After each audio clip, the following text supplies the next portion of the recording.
ओम शांति। आज हम परमधाम को याद करेंगे, यानी अपने मीठे घर को याद करेंगे और मीठा बाबा को बड़े प्यार से याद करेंगे। बाबा मुरली में सदैव कहते हैं, घर को याद करो, मुझे याद करो और नई दुनिया को याद करो। आपने देखे होंगे जितने भी पशु पक्षियाँ हैं या कीड़े मकोड़े हैं या इंसान है, सभी अपने घर को, अपने मित्र संबंधी को जरूर याद रखते हैं। लेकिन हम अपने को, अपने बाप को, अपने घर को बार बार भूल जाते हैं। इसलिए बाबा रोज कहते हैं, अपने को आत्मा समझो, बाबा को याद करो और घर को याद करो। अगर अभी से ये पक्का नहीं करेंगे, जब अंत समय में आत्मा शरीर छोड़ेगा तो उस टाइम बाबा, घर और नई दुनिया याद नहीं आएगा तो समझो हम फेल हो गए और सजा खानी पड़ेगी, उच्च पद नहीं मिलेगा और बाबा के साथ जा नहीं सकेंगे और आत्मा भटकेगी और रोएगी। इसलिए अभी से पक्का करें। चलिए इस सुंदर मेडिटेशन को हम शुरू करते हैं। रिलैक्स होकर बाबा के सामने बैठ जाएं। कुछ क्षण के लिए मीठे बाबा को बड़े प्यार से देखें और विचार करने के साथ साथ अनुभव करें, मैं जिस बाबा को बड़े प्यार से देख रहा हूं, वो बाबा परमधाम का निवासी है। परमधाम छोड़कर कुछ क्षण के लिए मेरे पास आए हैं और बाबा मुझे देख रहे हैं। मैं भी अपने प्राणेश्वर बाबा को बड़े प्यार से देख रहा हूं। मैं भी परमधाम का निवासी हूं। मैं आत्मा इस शरीर से संपूर्ण अलग हूं। एक चैतन्य शक्ति हूं, ज्योतिर्बिंदु आत्मा हूं, चमकती हुई दिव्य सितारा हूं, एक दिव्य मणि हूं, पॉइंट ऑफ लाइट हूं। मैं आत्मा इस शरीर से डिटैच होकर बिंदु बनकर मन बुद्धि की विमान से अपने मीठे घर, मीठे बाबा के पास मिलन मनाने जा रहा हूं। एक सेकंड में अपने मन बुद्धि को परमधाम की ओर ले जाएं और परमधाम में अपने मन बुद्धि को बाबा के सामने एकाग्र करें और अनुभव करें, मैं आत्मा निराकारी दुनिया में निराकार बाबा के सामने विराजमान हूं। निराकार स्थिति में स्थित होकर निराकार बाबा को बड़े प्यार से देखते रहें। मैं बिंदु, मेरा बाबा भी बिंदु है। बिंदु बनकर बिंदु बाबा को अपने मन बुद्धि में समा लीजिए।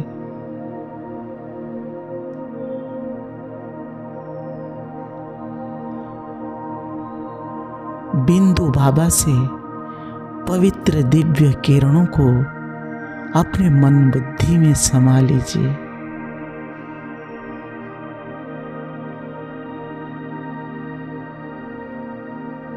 निराकार बाबा मेरा बाप भी है, टीचर भी है, सतगुरु भी है। मेरा बाबा मेरा साजन है, मेरा सच्चा साथी भी है। मेरा बाबा मेरे लिए सब कुछ है। मेरा बाबा मेरा संसार है। परमधाम में मैं और मेरा बाबा तीसरा न कोई। इस स्थिति में 1 मिनट अनुभव करें, मैं और मेरा बाबा, दूसरा न कोई।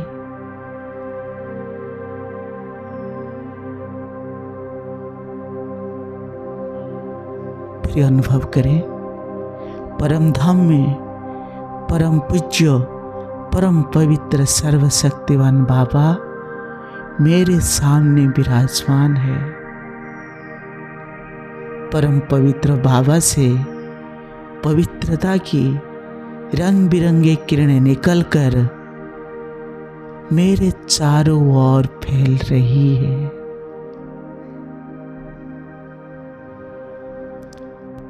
सर्वशक्तिवान बाबा से सर्व शक्तियों की किरणें निकलकर मुझ आत्मा में समा रही है।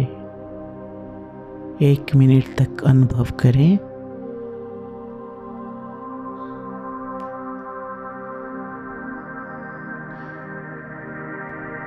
फिर चिंतन करें, मैं भूल गया था कि मैं एक आत्मा हूँ, परम धाम का निवासी हूँ।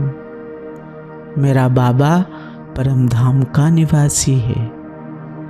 मैं ब्रह्मांड का मालिक हूँ। मेरा बाबा भी ब्रह्मांड का मालिक है। मेरा घर सदैव लाल प्रकाश की किरणों से सुसज्जित है। परम धाम में ना कोई दिन होता है, ना कोई रात होता है। मेरा घर सदैव पवित्र है, पवित्र स्थान है। परम धाम में कोई भी पाप आत्मा जा नहीं सकते कि रह नहीं सकते। मेरा घर कभी नष्ट नहीं होता है, अविनाशी घर है।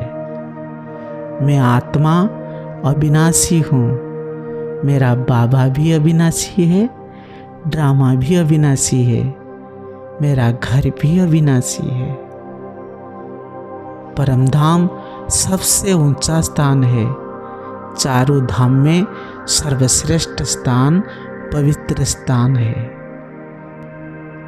परम धाम में मेरा बाबा सबसे ऊपर विराजमान है। फिर उसके नीचे ब्रह्मा, विष्णु, शंकर, फिर उसके नीचे सूर्यवंशी घराने की आत्माएं नंबरवार, फिर उसके नीचे चंद्रवंशी घराने की आत्माएं, फिर उसके नीचे इस्लाम धर्म की घराने की आत्माएं, फिर उसके नीचे बौद्ध घराने की आत्माएं, फिर उसके नीचे क्रिश्चियन घराने की आत्माएं, फिर उसके नीचे बहुत सारे धर्म आत्माएं और सभी अन्य आत्माएं निवास करते हैं नंबरवार अनुसार। परम धाम में सभी आत्माएं अपने अपने स्थान पर विराजमान होते हैं। कोई भी आत्माएं ऊपर नीचे नहीं हो सकते हैं। परम धाम के लॉ के अनुसार 5000 वर्ष में एक ही बार आना है और सबको एक बार ही जाना ही है, और बीच में घर को कोई जा नहीं सकते हैं। परम धाम में जितने भी आत्माएं हैं उतने ही होते हैं, ना कोई बढ़ते हैं ना कोई घटते हैं। जितने भी एक्टर है सबको एक ही बार आना ही पड़ेगा। मोक्ष किसी को नहीं मिलता। बाबा ने मुरली में कहा है, मुझे भी मोक्ष नहीं मिल सकता। इस धरती पर सबको आना ही है। परम धाम में 2 ही संबंध होती है। हम सब आत्माएं भाई भाई है और परमात्मा हमारा बाप है। परम धाम में मामा, काका, चाचा और किसी प्रकार का संबंध नहीं होता है। मैं आत्मा हूँ, बिंदु हूँ, और मेरा बाबा भी बिंदु है। मुझ आत्मा बिंदु में 84 जन्म का पाठ भरा हुआ है। जो कभी घिसती नहीं है, मिटती नहीं है। बाबा भी बिंदी है। बाबा में सृष्टि के आदि मध्य अंत का ज्ञान भरा हुआ है। उसके बाद तीनों लोक, तीनों कालों का भी ज्ञान है। मेरे बाबा त्रिकालदर्शी है, त्रिलोकीनाथ है। मेरा बाबा सबसे मीठा, प्यारा, विचित्र बाबा है। निराकार, निरहंकारी, निर्विकारी है, परम पवित्र है। परम धाम का नियम के अनुसार जो बाबा से पहले पहले बिछुड़ते हैं, वो फिर बाबा से पहले पहले मिलन मनाते हैं। वही आत्माएं फिर पहले परम धाम ही जाते हैं। हम आत्माएं नंगे होकर परम धाम से आए थे, फिर हम नंगे होकर ही जाना है। यानी बिंदु बनकर आए थे और बिंदु बनकर भी जाना है। हम अकेले आए थे, लेकिन हम साथ जब जाएंगे घर को, बाबा के साथ जाएंगे। बाबा के डोली में बैठकर जाएंगे, बाबा की गोद में बैठकर जाएंगे। हम सौभाग्यवान आत्माएं हैं, महान आत्मा हैं, पवित्र आत्माएं हैं। परमधाम का बहुत सारे दिव्य नाम है, जैसे परमधाम, ब्रह्मांड, ब्रह्मलोक, ब्रह्म Mahatatva, Shantidham, Nirvan Dham, Shivpuri, rest house, sweet home, sweet silence home, Mukti Dham, निराकारी दुनिया, लाल प्रकाश में दुनिया, आत्माएं की दुनिया, मीठा घर और बहुत सारे नाम है। बाबा ने मुरली में कहते हैं। इसी प्रकार शिव बाबा को याद करें और परमधाम मीठा घर को याद करें। सदैव याद रहे और हम याद जरूर करना है सारे दिन में, मैं आत्मा परमधाम का निवासी हूँ। बार बार परमधाम की तरफ बुद्धि दौड़ाए और परमधाम को देखें, शिव बाबा को देखें, याद करें। ओम शांति।